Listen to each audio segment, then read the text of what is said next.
Hey, and thank you so much for tuning in here to All Access Pass. I'm your cruise host, Jason Venner, and I hope you're ready for another great show. Now, today, we are going to feature one of your favorite bands from the good old days in the Flower Power era. Do me a favor and welcome to the stage, Jefferson Starship.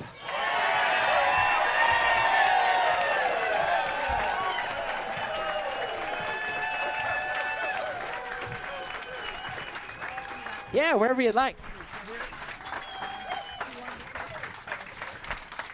First and foremost, thanks for being with us. Thank you for being here. We do love it. We do appreciate it. Great. Yeah, no, we love having you.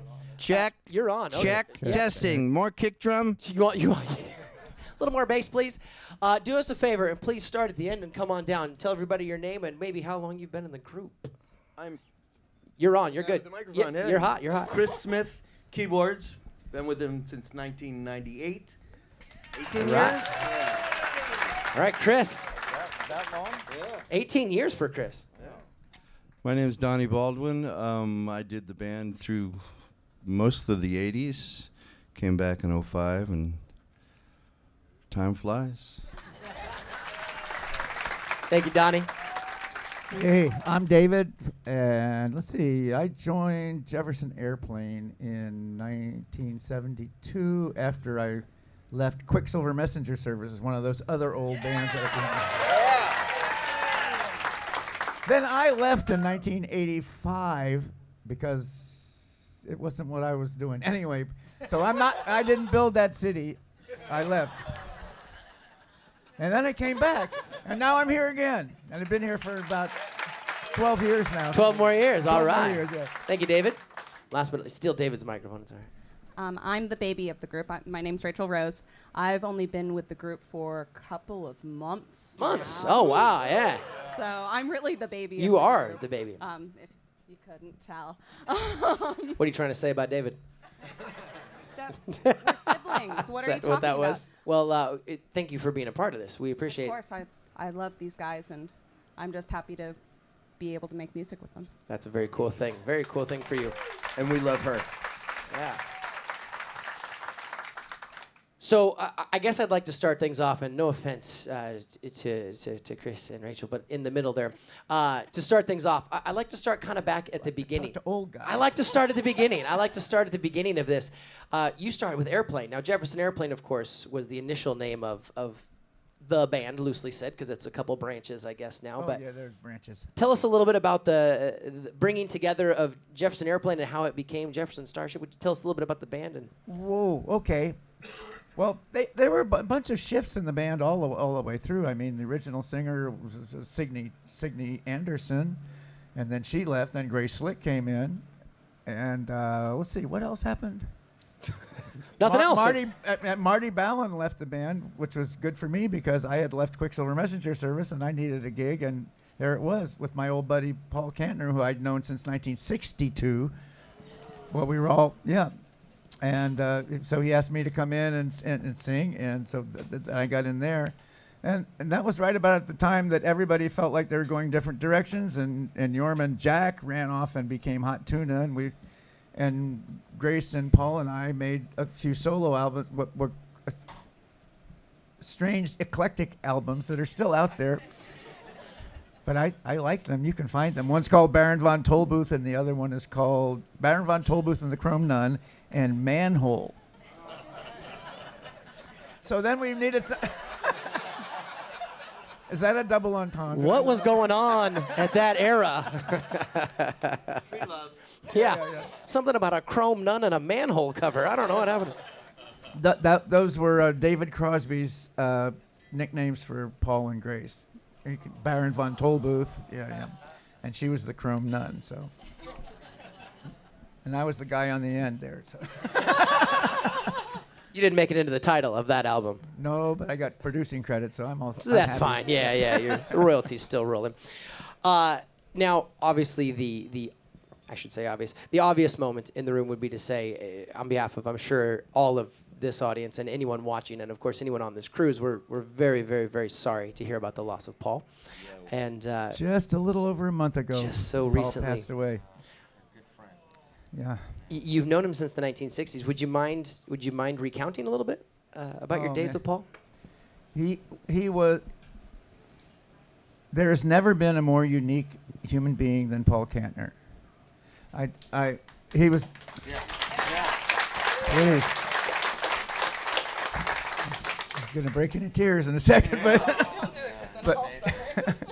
but he was my very best friend, the oldest friend I have in the world, and now he's gone. But I feel him still here, and and everybody that was in Jefferson Airplane from the beginning thought that Paul really was the impetus that made. He might have been the greatest guitar player or the greatest singer, but he was the impetus.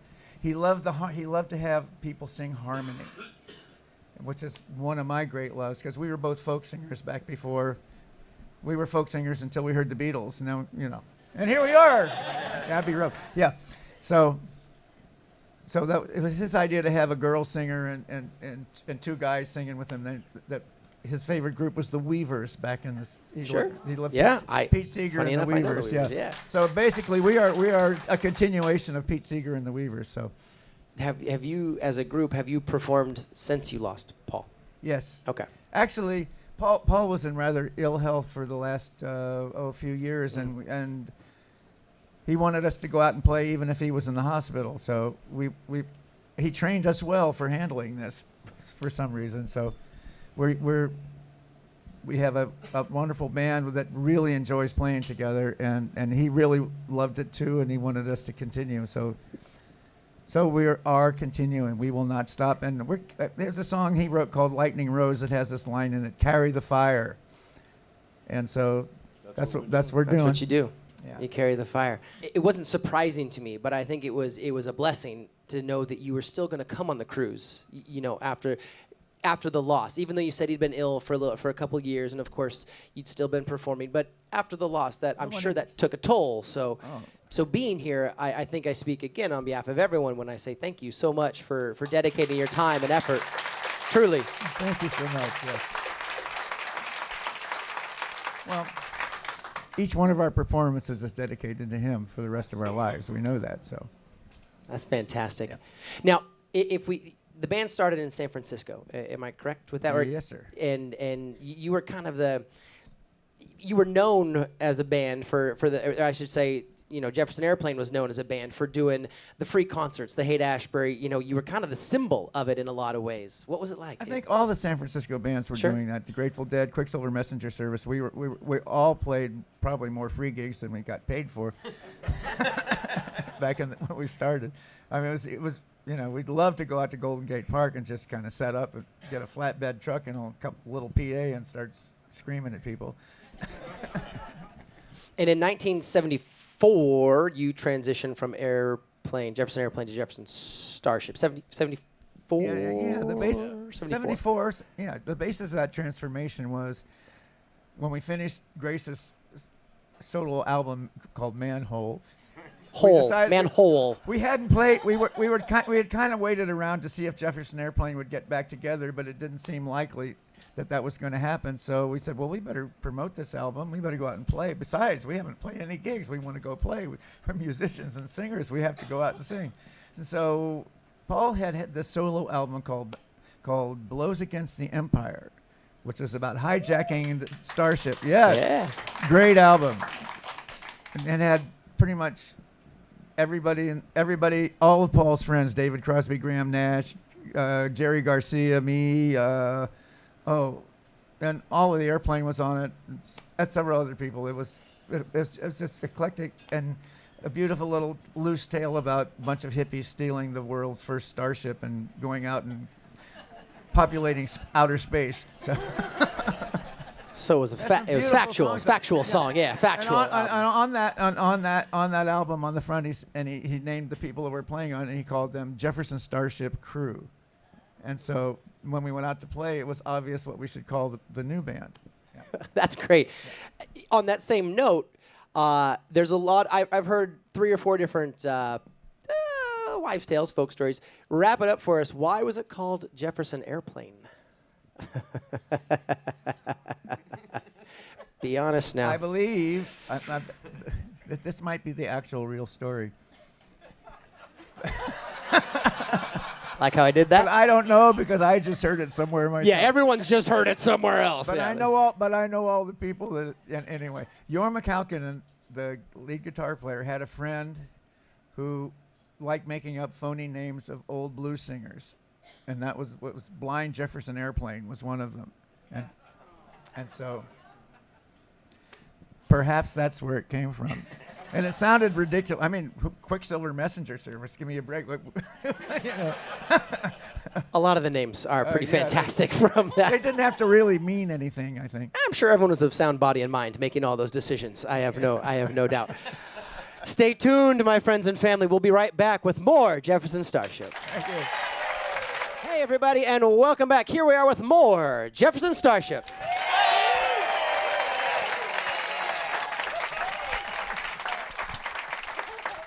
Now, as you can see, we have multiplied up here on stage.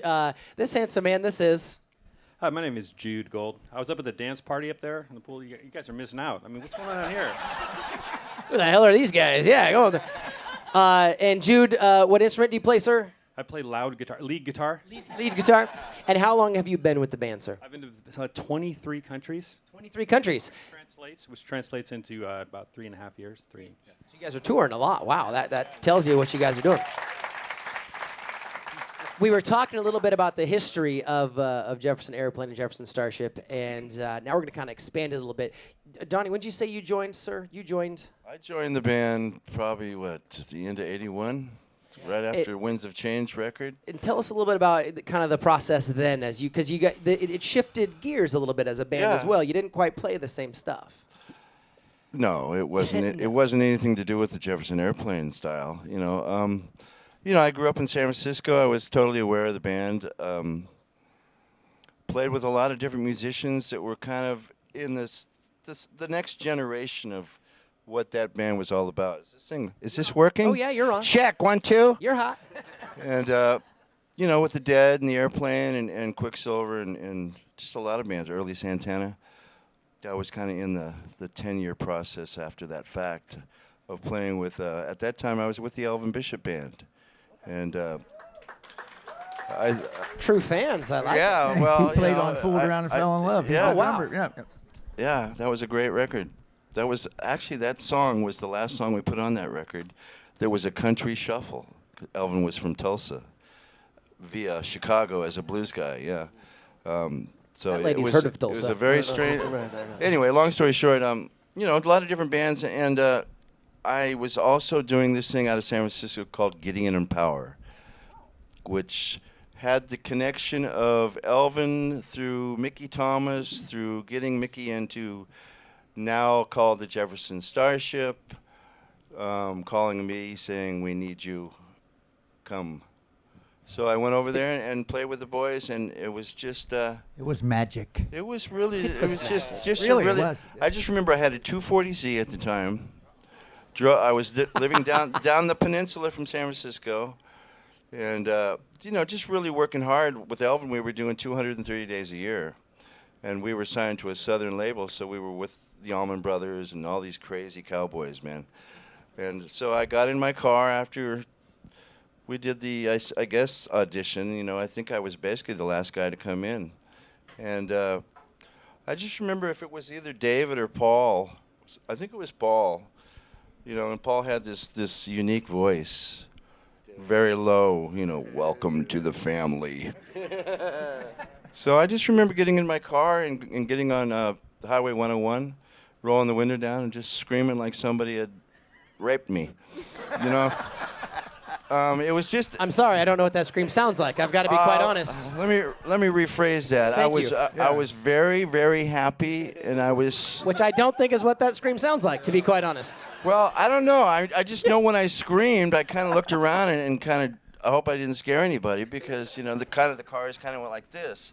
I was just really excited. It was a great moment for me, and so we started our journey together. Me on drums, and what can I say about the band? I mean, the band has had some different faces in it, of course. It's hard emotionally right now. I think for me, I know it is.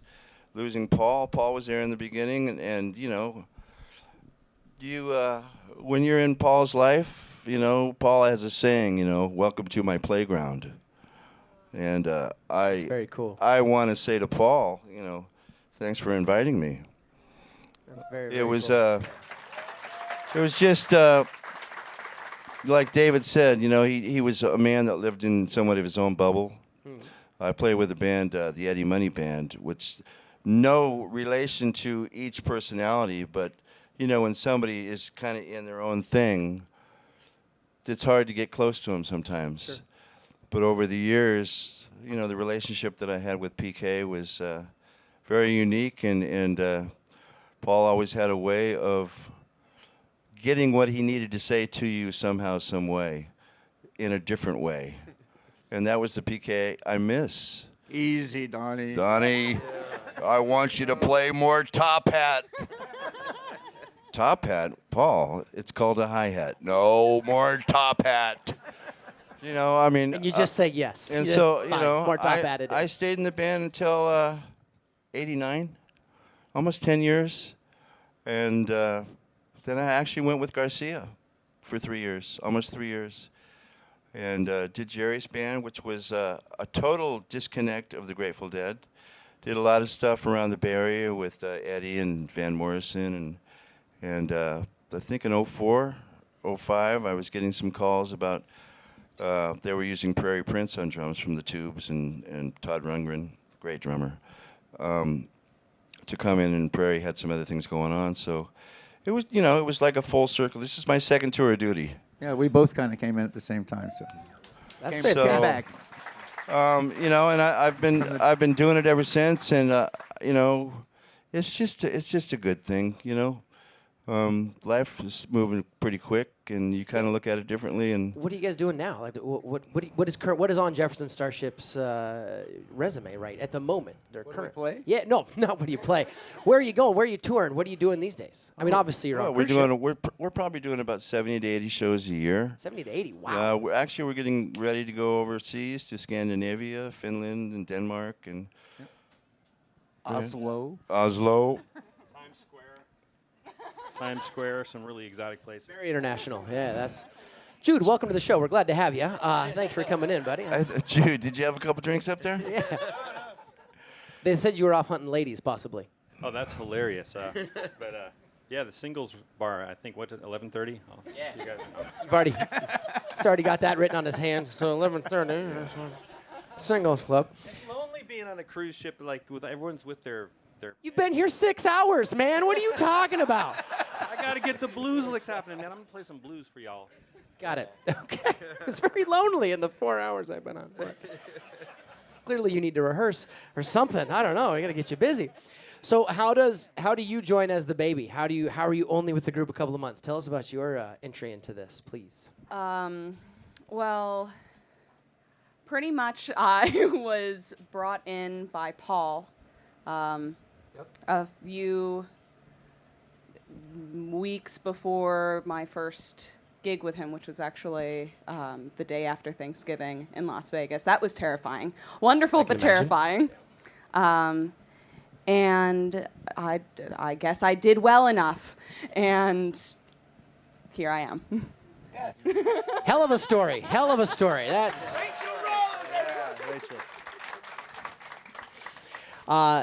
And you obviously you said you've been around for a while. 18, forgive me, 18 years? 18 years. What's it been like for you coming into an established unit? And even though there's been changes, but being around for so long, you've probably seen some changes yourself. I believe when I started, it was a completely different set of characters that we have here, and both bands are amazing. This is my family. I love these guys. That's great. We miss Paul so much. Yeah. And when I joined, Paul said, "Just impress the out of me." Oh, And say years that? later, I reminded him of that, and he we'll goes, fix that in post. And he said, "Well, you must have." So, yeah, and here we are. And He said truck. Thank you, Paul. He said truck. Yeah, this is. Yeah, it does. This is the most familiar. This feels more like a family than any band I've ever been in. That's And very. it feels more like it now. That's very cool. That's got to be what it's all about, right? I mean, it's one thing to go to work every day. It's not work if you're going there with your family. And, or It definitely helps. yeah, Are it's you got to kidding? make it easier, especially when you're traveling all over the world. Yeah, it's basically our second family. Yeah, I kind of like once you're in it, even if you leave, you're still in the family. They pull you You back can in. come back. Yeah, you can. They keep pulling me back. We are going to come back in just a moment. We're going to open things up to the audience to have their chance to ask some questions of you. So sit tight. Don't go anywhere. We're coming right back with more Jefferson Starship.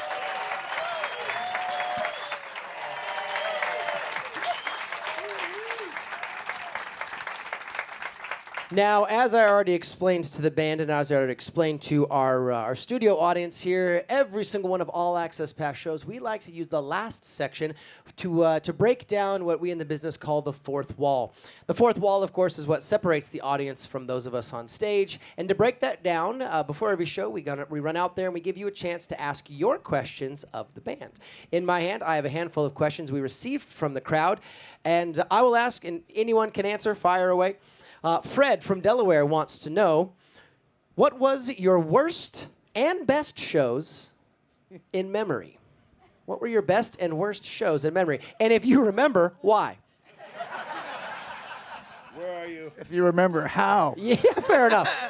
I don't know. Man. Oh, Jude, go ahead. there. You weren't there, but what? heard about it. I was. Oh, where were you? Oh, But you can't really call it a show. That's why you didn't remember instantly. No, we were in Germany at this beautiful amphitheater on the hills above the Rhine River, and right in the middle of where all the Liebfraumilch comes from, you know, and Grace got sick, and she couldn't come out and play, and I was the only member of the band that came out to the amphitheater. And I tried to talk them into we got Marty Ballin, we got me, we got you, Paul. We can play. You know, it won't be the same, but these people have been sitting out in the rain for 2 days waiting for, you know. Well, maybe I'm exaggerating a bit. It was 3. It was 3 days. Yeah, he wasn't good. And so the Paul said the Rolling Stones don't play without Mick Jagger, and I said, well, but Mick Jagger's the only singer we have. But he was adamant. He says that we will be cheating them if Grace isn't there, and he refused to come out. And then if he didn't come out, Marty wouldn't come out, and I had to go up with the promoter and tell them, and immediately beer bottles started coming. Then they went into a total riot, and they hustled us backstage, and there ended up being a huge bonfire on the stage with all the drums, all the PA, everything that was wood, everything that was burned, and it was complete destruction. And that was just the promoter. The guests were fine. There you Tell are. us about your worst gig. And Altamont was pretty strange, too. I don't know if you know about Altamont. Tell us. Well, I wasn't in. Actually, I was in Quicksilver when we did that, and we didn't play there, but I went out to watch it, so I can't. It doesn't really count. No, somebody got killed in the audience. The Hells Angels were the. Yep. You know, the Hells Yep. Angels were the security force. Oh, who thought that one up? Yeah. Alberto, all the way from Mexico, is with us here, and he would like to know, in David's opinion, which is their very best album? Which is the best album? I know one of our roadies, he always said, "What's your favorite song?" And he always says, "The last one." most but technical no. The favorite album? Oh, good Lord. It's easy for me. I could say my favorite Jefferson Airplane album was Surrealistic Pillow because I wore but it wasn't. I wasn't on it, so. But I listened to it so much that it's ingrained in my brain, and we do a lot of songs from Surrealistic Pillow, so it's really good songs on that one. Harold, all the way from Southern Cal, wants to know, other than the obvious hit songs, which is your most fun to do? Which one do you guys enjoy doing the most? Obvious hit song. It I can don't be know. a hit song. I either think way. this band, since I've been in the band, it's always been fun to do a song called Find Your Way Back. Jane, which David wrote, is a great song to play. One of my favorite songs. You know, I'm an old classic rocker, so I love that stuff. And, you know, Paul always had a couple of really beautiful songs that we would play. So, but the rock stuff, you know, Jane and Find Your Way Back. As far as Jefferson Starship. As far as Starship goes. Yeah. Last time I did an interview, a great question came from the audience. We didn't get it, but I'm going to ask it anyway. Everybody has their favorite songs. Everyone gets always asked all the time, what's your favorite song? What's your least favorite song to do? What's the song? And it can be a hit song, because most of the artists honestly usually say one of their hit songs. They're just tired of doing it. Do you have any songs or any numbers that you're kind of like, yeah, we'll do it, but it's not? Look at David. Look at David. David's like, yeah. Well, I'm just thinking about it because, I mean, we have some, obviously, I mean, like White Rabbit that we probably have to play every single set, you know. But Everyone loves I'm it, still sure. not tired of it. Sure. I don't We know. love it every night. So it's tough. I mean, you know. And I don't think the question is meant to say, like, is there a song you think is bad? It's just like, almost like a White Rabbit or something like that. Yeah, you have to play it every single time. You're kind of like, here we go. There's so much material in this band. We don't Fair get enough. tired. We can choose different can stuff leave it all out the for a time. Somebody while, to you know. love it. Any song that's that popular, you have to give it to the people every night. You better enjoy it while you're doing it. Right? And we do. We love doing it. No, I feel you feel it from the audience that they really want to hear that song, and there's no way you won't enjoy playing it if somebody's enjoying hearing it. You know. Fair enough. Yeah. Yeah, fair enough. I think it was Chubby Checker who I was interviewing one time said, you know, I love the twist, but I get tired of the twist. And I thought that was hilarious. It's the song the man is known for, just about above anything. He's like, you know, it just Can reaches ruin its your point. hips. Yeah, fair enough. The huckabuck. Mark, all the way from Raleigh, wants to know, how often and how long do you rehearse? Rehearse. It's a thing you do before a show. We come from the school of Paul Kantner. What's rehearsal? Rehearsal, yeah. Never. Paul would have a rehearsal, and we come over and we get through the first verse, and he says, "Well, that's pretty good. Okay, we're done." And he would finish the leave. And we're kind of sitting there, right? And he's done. He's like, we're all right. Well, it keeps you on your toes because it's not, if you don't rehearse it, you're never going to play it the same way twice, which is kind of a plus in a way. We do a lot of that at sound check. If we have anything to go over, we'll just do Yeah, it we can before play the it show. at sound check. We have had rehearsals, but I could count them on. On a fist. Well done, yeah. Alan and Terry from Parker, Colorado said, we saw you play at the Pace in Parker, Colorado a couple years back, and you look like you're really enjoying the smaller venue. So, in your opinion as a band, which is more fun to play, the large venues or the small, intimate venues? What do you enjoy more?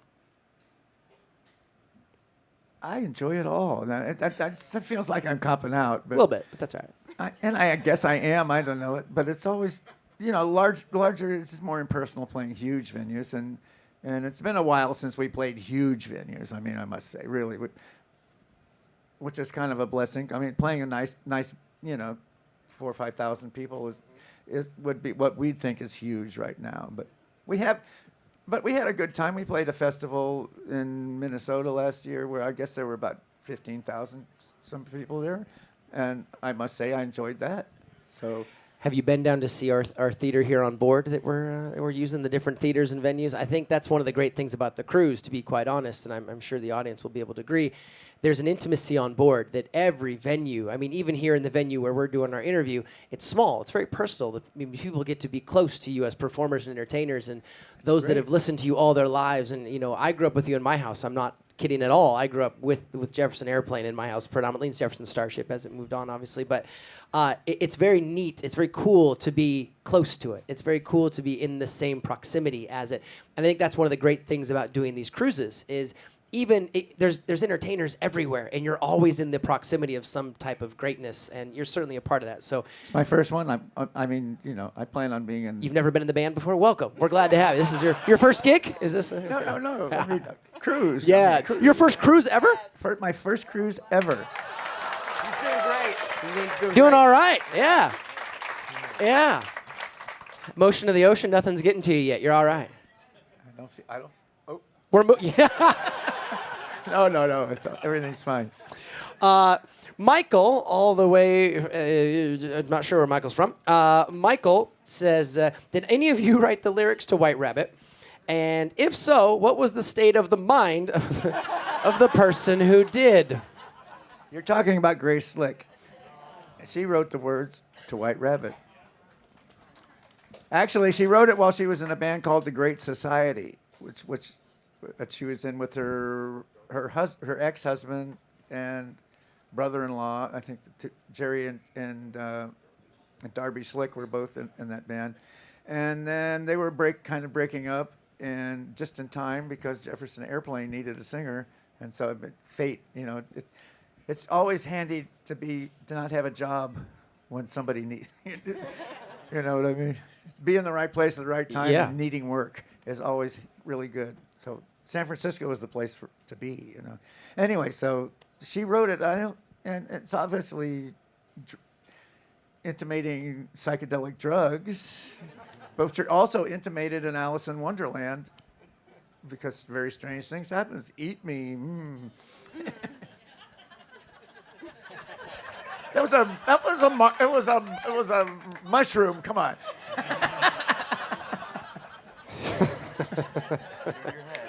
As a host, feed your head. Yeah, as a host, every now and then all the lines line up that you can say, and you have to go, no, doesn't work.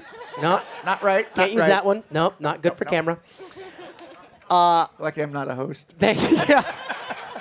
Yeah, I'll remember that one. I've got to say, honestly and truly, thank you so much for being here and taking the time to take this cruise. It means a lot to have you guys here. Our definite pleasure. Thank you. Especially after the recent, after you've been through recently, I know it probably took some. There was probably a discussion at some point to decide whether or not to do it. And I know on behalf of all of the people that put this cruise together, we're extremely excited to have you. And as a fan of music, and as one that I consider myself the voice of the people in this regard, we're very, very excited. So excited for this week. Do me a favor, help me thank our fantastic guest, Jefferson Starship. Thanks, Jason.